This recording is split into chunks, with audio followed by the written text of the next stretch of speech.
G'day, and welcome to the AOS Coach sneak peek into the 2022 Lumineth Realm-Lords Battletome. In this video, I'm going to focus on the Lumineth Allegiance abilities, the Warscroll changes, the points, as well as enhancements and all the things that you need to know about building your new list.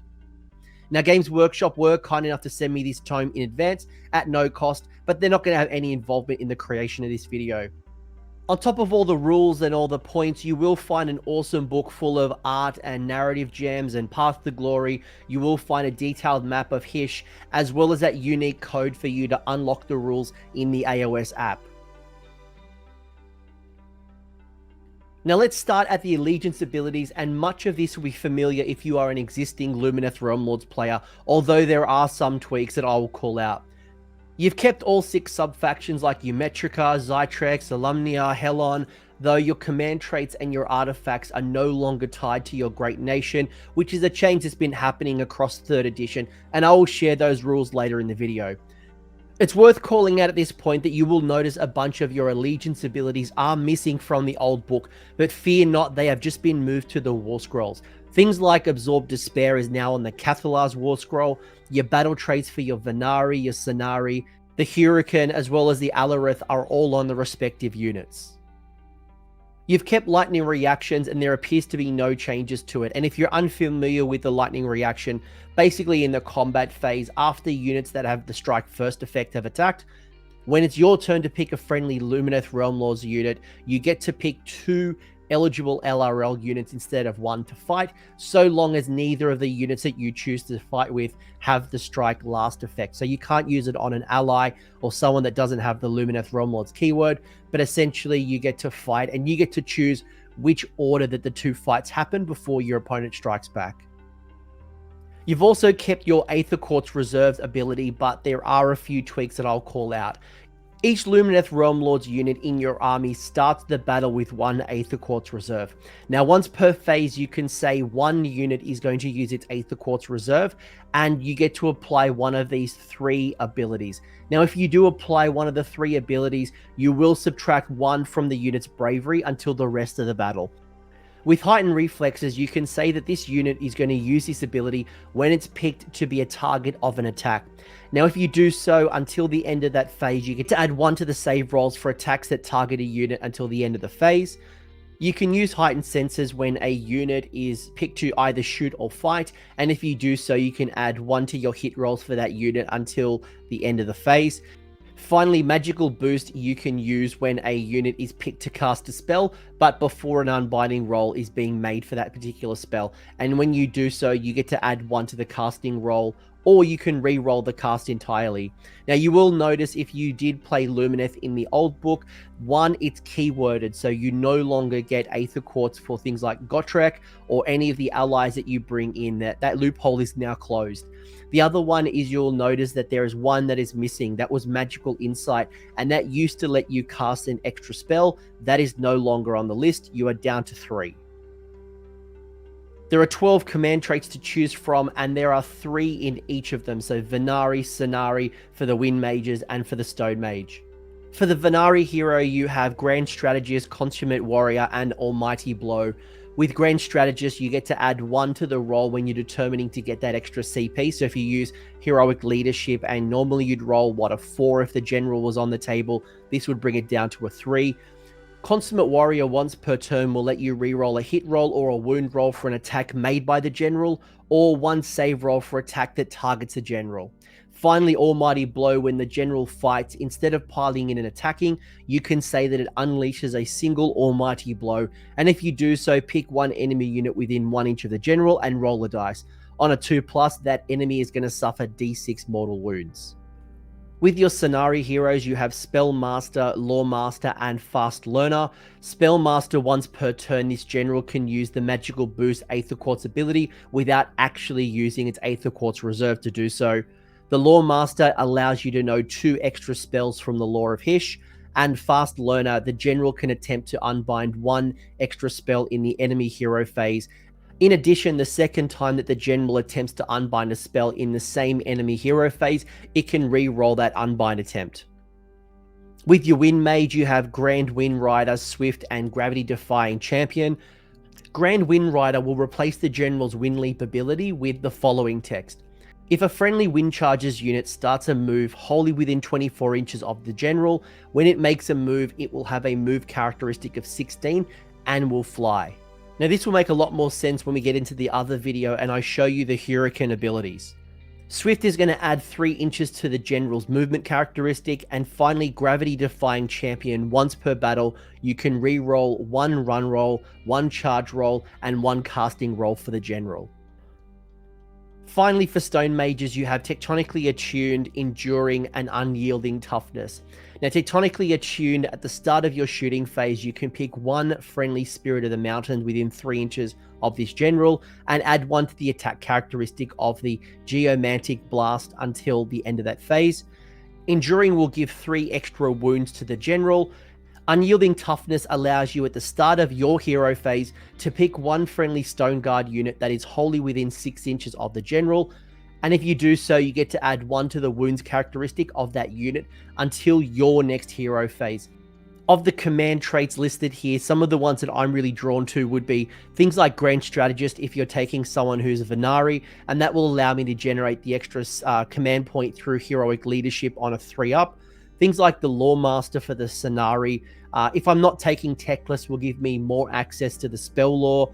The Grand Wind Rider for the Wind Mage is going to supercharge those wind charges if I kind of build around that. Or maybe Unyielding Toughness for the Stone Mage. It's going to help me get even more durability and make my Stone Guard even tankier by giving them extra wounds. There are also 12 Artifacts of Power to choose from. Again, 3 for Vanari, 3 for Scinari, 3 for the Wind Mages, and 3 for the Stone Mage. Looking at your Vanari heroes first, the Sari Pommel is going to give the bearer 1 extra Aether Quartz reserve. The Sinew Amulet is going to allow the bearer to run and charge in the same turn. Finally, the Waystone, once per battle in your movement phase, instead of making a normal move with the bearer, you can pick a point in the battlefield within 13 inches of them, and if you do so, you get to remove the bearer from the battlefield and set them up again within 1 inch of that point, and obviously more than 3 inches away from all enemies. The Scinari heroes have the Phoenix Stone, the Silver Wand, and the Rune of Senthoi. The Phoenix Stone, once per battle, before you allocate a wound or a mortal wound to another friendly Lumineth Realm-Lords hero within 12 inches of the bearer, and that wound or mortal wound would slay that hero, you can roll a dice. On a 3+, that wound or mortal wound would be negated. It will allow you to heal D3 wounds allocated to that hero, and any of the other wounds that haven't been allocated yet would be negated. The Silver Wand allows the bearer to attempt to cast 1 extra spell in their hero phase. And finally, the Rune of Senthoi will add 1 to the Unbinding and Dispelling rolls for the bearer for each Scinari hero within 6 inches of the bearer. For the Wind Mages, you have the Wind Blast Fan, the Wind Stone, and the Buffeting Aspergillum. The Wind Blast Fan, once per battle at the start of the enemy movement phase, lets you pick 1 enemy unit within 3 inches of the bearer and forces the unit to retreat. Now, the Wind Stone, once per battle in the shooting phase, you can pick 1 enemy unit that is within 18 inches of the bearer, and that's obviously visible to them, and you get to roll a dice. On a roll of a 1, that unit is going to suffer 1 mortal wound. On a roll of a 2 to a 4, it'll suffer 2 mortal wounds. And on a 5+, it will suffer 4 mortal wounds. The Buffeting Aspergillum, once per battle at the start of the combat phase, you can pick 1 enemy unit within 3 inches of the bearer, and if you do so, subtract 1 from hit rolls and wound rolls for attacks that are made by that unit until the end of that phase. Then when it comes to your Stone Mages, you have the Heartstone Amulet, the Molten Talisman, and the Magmic Hammer. Now, the Heartstone Amulet is going to give the bearer a ward of 4+ against mortal wounds. The Molten Talisman is going to add 1 to wound rolls for attacks made by the melee weapons by friendly Alarith units that are wholly within 12 inches of the bearer, as long as they didn't charge in the same turn. And finally, the Magmic Hammer is going to add 1 to the mortal wounds caused by an arcane bolt if it's cast by the bearer. Now, of the artifacts listed here, some of the ones that I really like would either be the Waystones for the Vanari, that would allow me to access a once per game teleport, which might help me steal or defend an objective, score a battle tactic, or reposition a unit to ultimately support them. Your silver wand for the Scinari would give me an extra spell cast. I don't really know what I'd probably pick from the wind mages. Maybe the wind stone, but I'll be honest, there's not a lot that really impressed me from the wind mage selection. The Heartstone Amulet for the Stone Mage, getting a 4-up ward is probably what I would pick, or even the Molten Talisman to start boosting up my Alarith units if they didn't charge. Lumineth has 18 spells to choose from, with 6 coming in for your Scinari Vanari heroes, 3s for the Hurakan, and 3 for the Alarith, as well as Teclis can access them all. Now pause the screen because this is not story time with Coach and I can't read out every single spell. I do want to call out a couple of things first. You will notice Lambent Light, which used to let you reroll hits, has been removed. No Lambent Light. You'll also notice that Voice of the Mountains, which used to let you debuff your opponent's bravery and do some shenanigans with the Cathalar, is also gone, as well as even Freezing Squall that used to stop your opponent from running. That's also gone. The Law of Hish remains relatively unchanged other than what I just mentioned about Lambent Light. It has been replaced by Overwhelming Heat, and that particular spell will have the movement characteristic of an enemy unit that's within 24 inches of the spellcaster, as well as it will suffer D3 mortal wounds if you roll a dice roll that is equal or greater than the save characteristic, which is a pretty solid spell. Unbreakable Stoicism is a new spell from the Law of the High Peaks, which has a casting value of 7 and a range of 12, and if successfully cast, you get to pick one friendly Stone Guard unit that's wholly within range and visible, and until your next hero phase, that unit's Crushing Blows ability will cause mortal wounds on an unmodified roll of a 5 instead of a 6. That'll make more sense if you are building into Stone Guard in the other video where I show you off the Warscroll and some of the good changes that have happened on the Crushing Blows, but know that you'll be, instead of doing mortals on 6s, it'll be down to 5+. The final spell I want to call out here is Healing Zephyr. Now, you could be mistaken that you used to have this spell. It is slightly different. You used to have Calming Zephyr, and that was a spell from the Law of Winds that used to allow you to be immune to battle shock as well as heal D3 wounds to the unit you cast on. Now, Healing Zephyr still gives you the D3 wound heal. You just don't get the immune to battle shock this turn ability. So similar, but probably not as good. You've still got 6 sub-factions to choose from, and you will recognize them from the previous battle tome. Zytrek will add +1 to your casting, dispelling, and unbinding rolls for those friendly Zytrek wizards. Now with Alumnia, if the base of each model in a friendly Alumnia Vanari unit is touching the base of 2 or more models in the same unit, which is likely going to be happening through Shining Company, each model that is within 6 inches of the objective is going to count to 2 for the purposes of contesting the objective. Iliartha, once per turn, you can say that 2 friendly Iliartha Vanari units will use their Aether Quartz reserve instead of 1. Now with Eumetrica, when a friendly Eumetrica Alarith unit that has the Enduring as rock ability is targeted by an attack, you get to change the rend characteristic of that attack to be rend nothing if the weapon used for that attack has a rend of either rend 1 or rend 2 instead of only rend 1. So outside of Eumetrica, Enduring as a rock will turn rend 1 into rend nothing. Within Eumetrica, rend 1, rend 2 turns into rend nothing. With Sire, friendly Sire units start the battle with 2 Aether Quartz reserves instead of 1. And finally, Helon adds 1 to the attack characteristics of missile weapons used by friendly Helon units while they are within 6 inches of an enemy unit. Now, while there are a whole bunch of good sub-faction rules that we've just explored, the other consideration will be, what are my battle line options? Now, your Vanari Wardens will always be battle line regardless of which of the great nations that you are going to choose. Your Vanari Sentinels and your Vanari Dawn Riders will become battle line for every Vanari Wardens unit you include in your army. So if you take a unit of Vanari Wardens, that would then allow you to take 1 Sentinel or 1 Dawn Rider unit.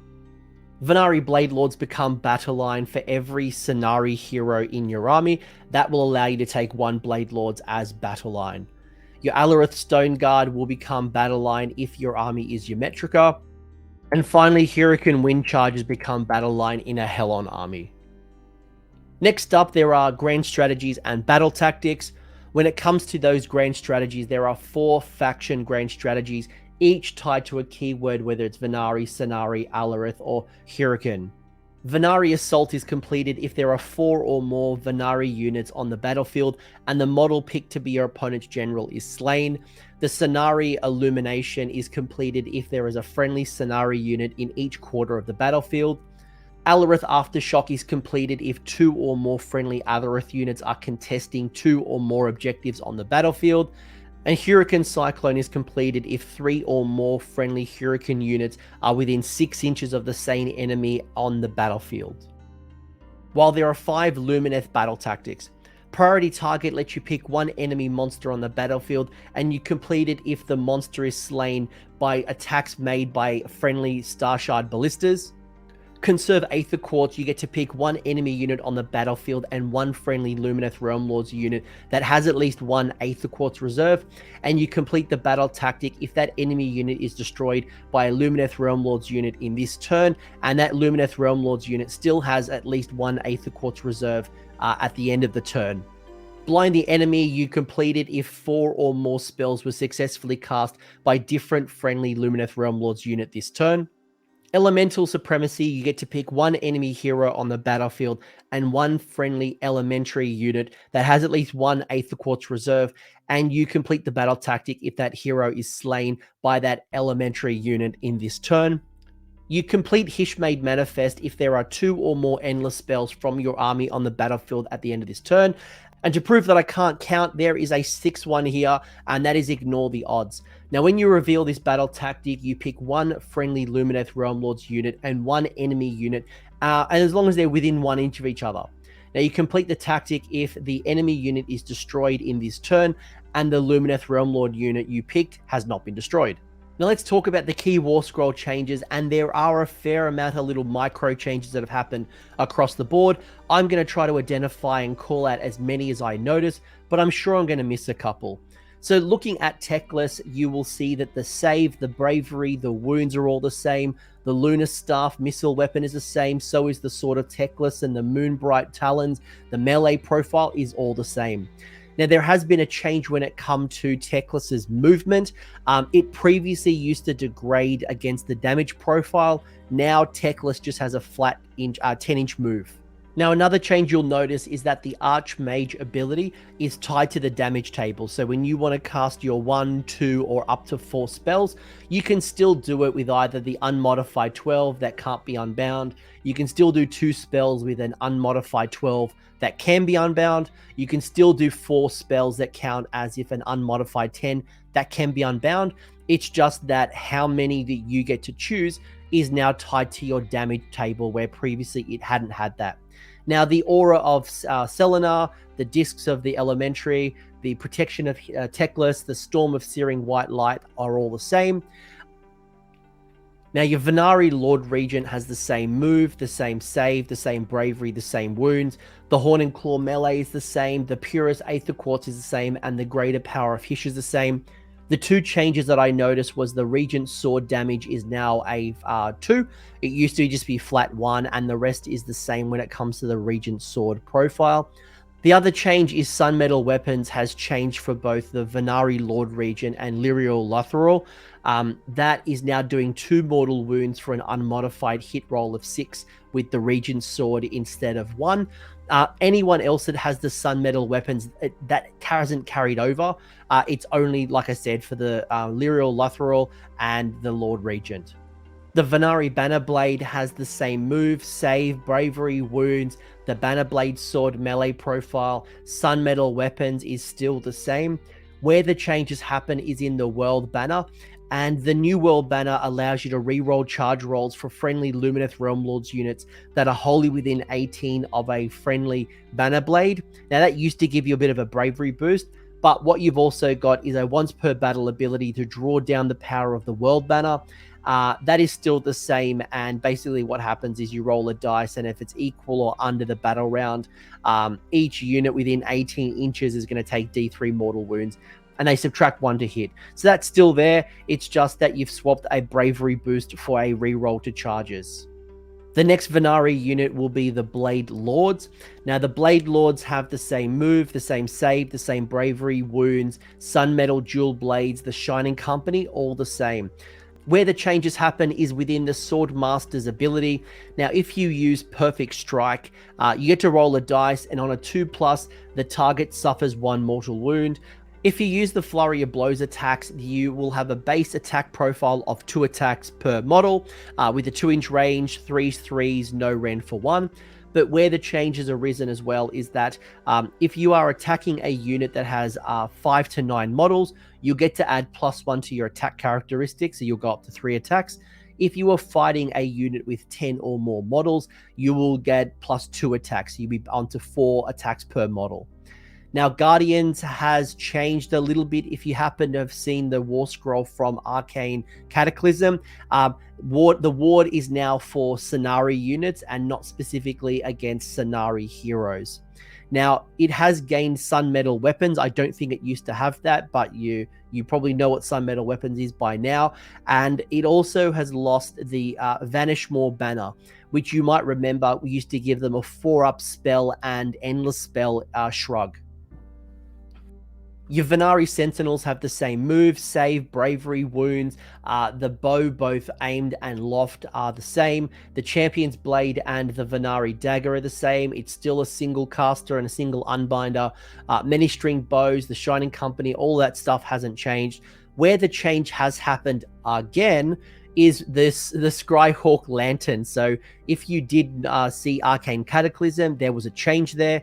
There is changed again.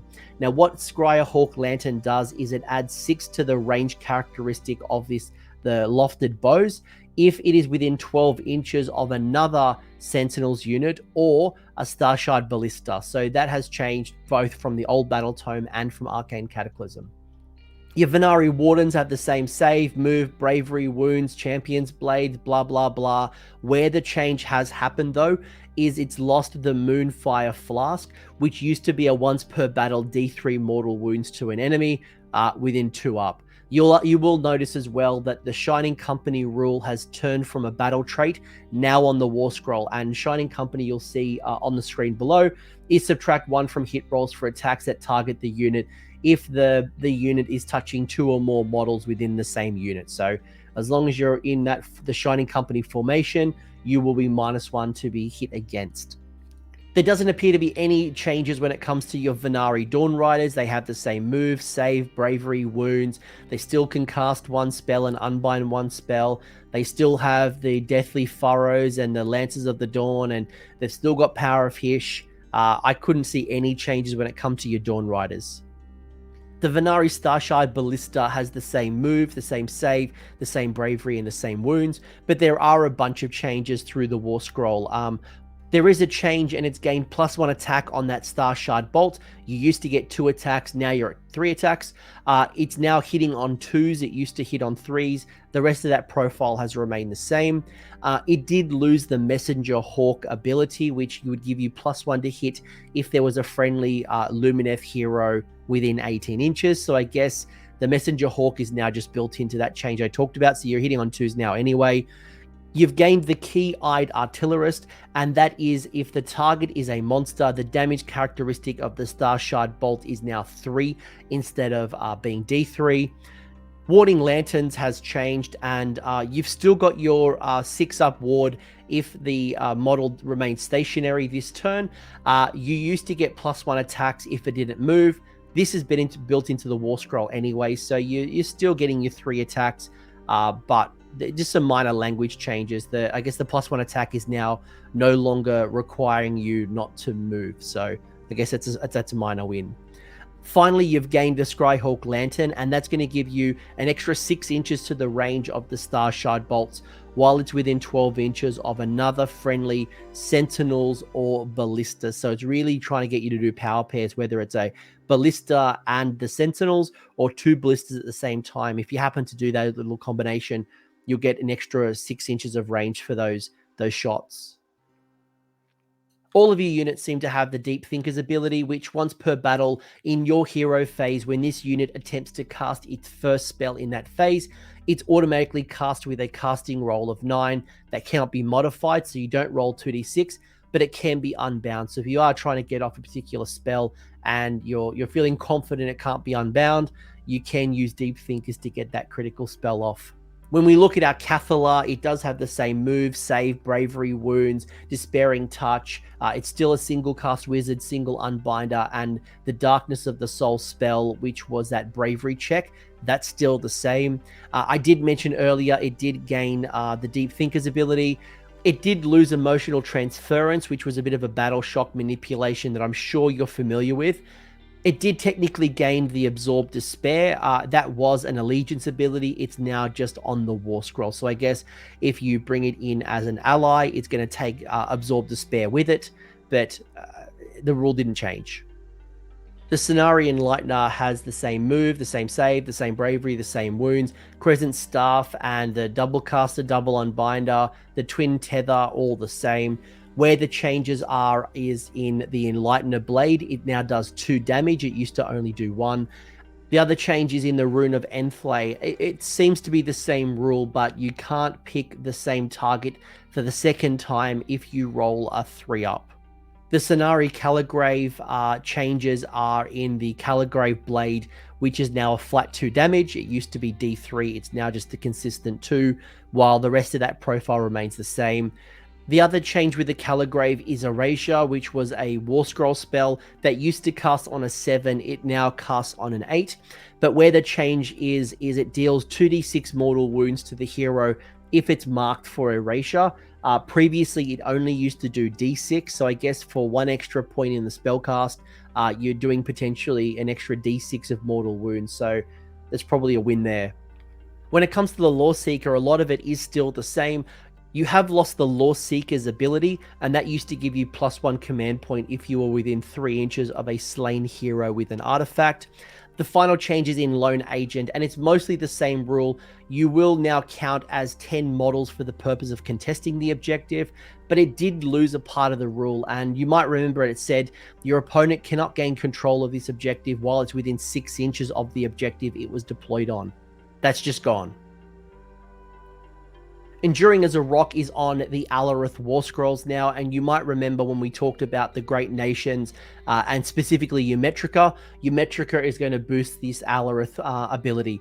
If you're unfamiliar, Enduring as Rock is when this unit is targeted by an attack. If the weapon used by the attack has a rend characteristic of 1, you change the rend to nothing. A lot of Avelinor's Warscroll has remained the same. A couple of the changes I noticed is that it's gained 2 extra wounds. So previously it only had 14 wounds. It's now got 16 wounds. The Geomantic Blast, the missile profile, it used to start at 30 inches and it would degrade against the damage table. It's now starting at range 25, but the board's gotten smaller, so you probably won't notice that much.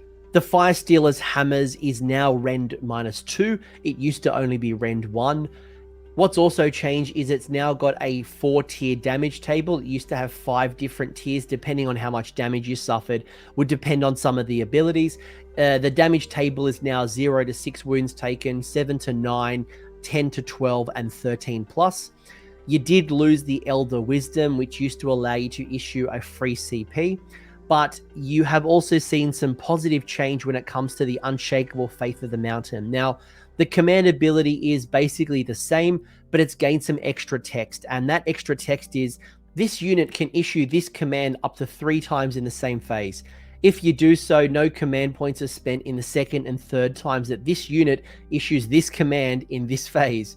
Now, the same unit cannot benefit from both this command and the Faith of the Mountain's ability in the same phase. So the Alarith Spirit of the Mountain and Avellanor have a similar command, and I'll talk about that other one in a second, but it just means they can't stack.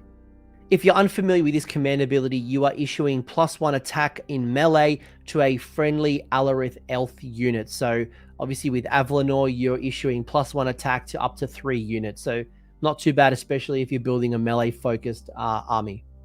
Now, the Spirit of the Mountain has a lot of similarities. A lot of the Warscroll is still the same, like your World Hammer, your Cloven Hooves, your Move, your Save, your Bravery. A lot of the rules are still the same. You have also gained 2 extra wounds. You used to be only 12. You're now at 14. Very similar. Your Geomantic Blast is also now only range 25 starting profile, no longer range 30. You too have the same tiered damage profile, so you've still got the 0 to 6, 7 to 9, 10 to 12, and 13 plus. You've also lost that Ponderous Advice, which was very similar to Elder Wisdom, which used to give you the free CP. The Spirit of the Mountain also had a very similar change to Avalanor when it came to that additional text on the command ability. The difference between Avalanor and the Spirit of the Mountain is that the Spirit of the Mountain, the unnamed version, will only issue the command D3 times, while Avalanor will do a flat 3. It's the same thing, +1 attack in melee for a elf Alarith unit, but obviously it's D3 versus 3. The Alarith Stone Mage has seen a couple of changes. It's improved its save. It's now a base save of 4+. It used to only be 5. You have seen a change in the Staff of the High Peaks. It used to be D3 damage. It's now flat 2 damage. The rest of that profile remains the same.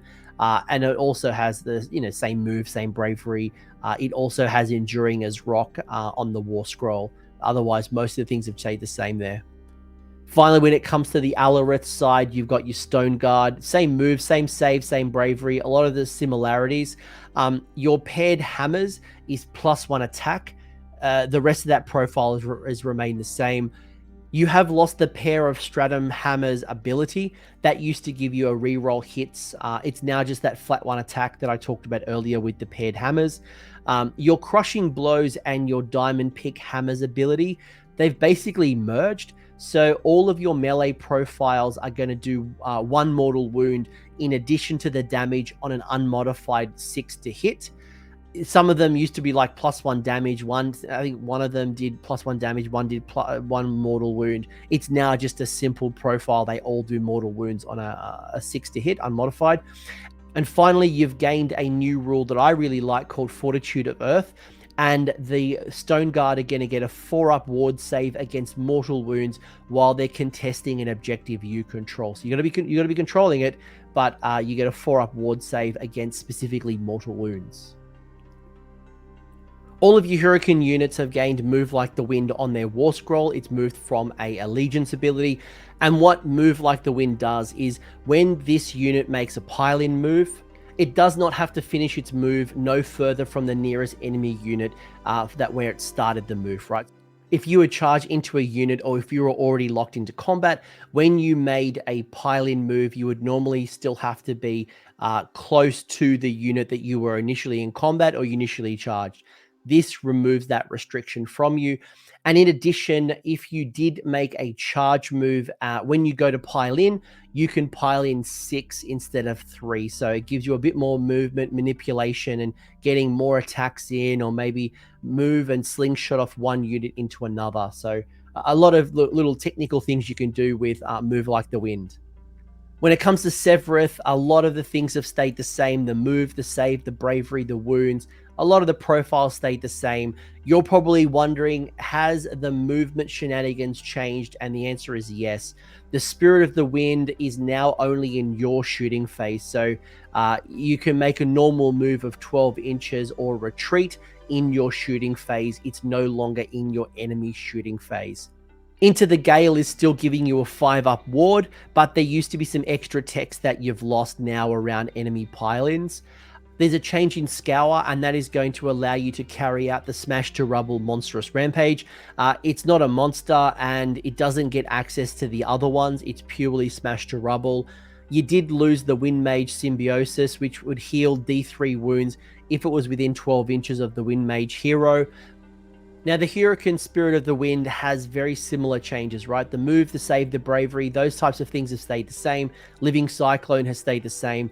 It too had a change to Spirit of the Wind. It too had a change of Into the Gale. It too lost the Wind Mage Symbiosis. And it also gained the Move Like the Wind on its Warscroll.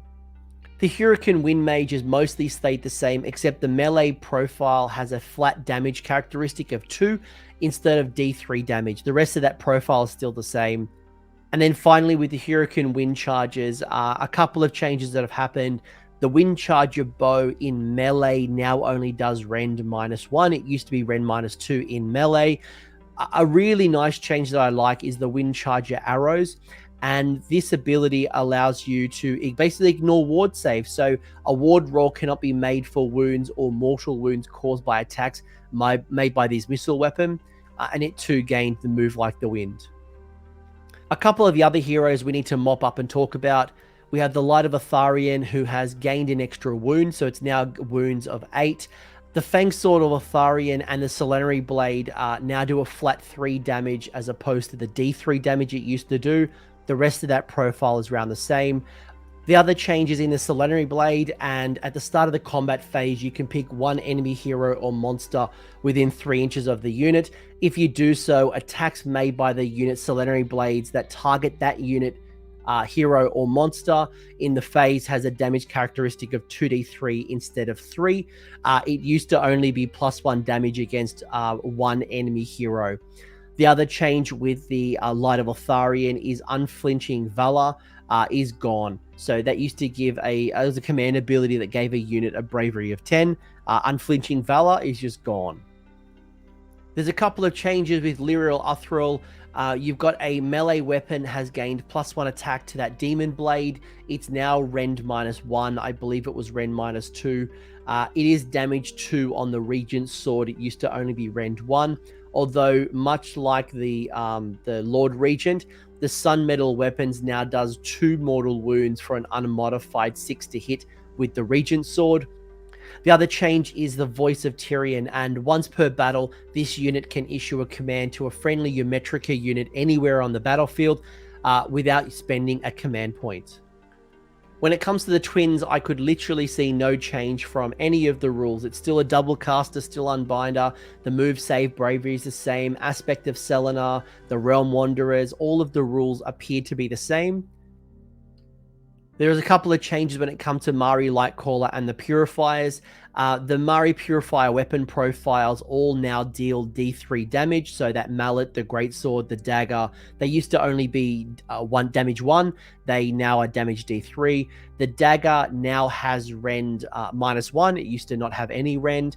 It did lose the crushing blows and the sun metal weapons abilities, but it did gain a new rule called Purifying Strike. And if the unmodified hit roll for the attack is made with a 6, that attack causes 1 mortal wound to the target and the attack sequence ends. So it is similar to the sun metal weapons for all of the weapons, but it just can't be modified with like power efficient things like that.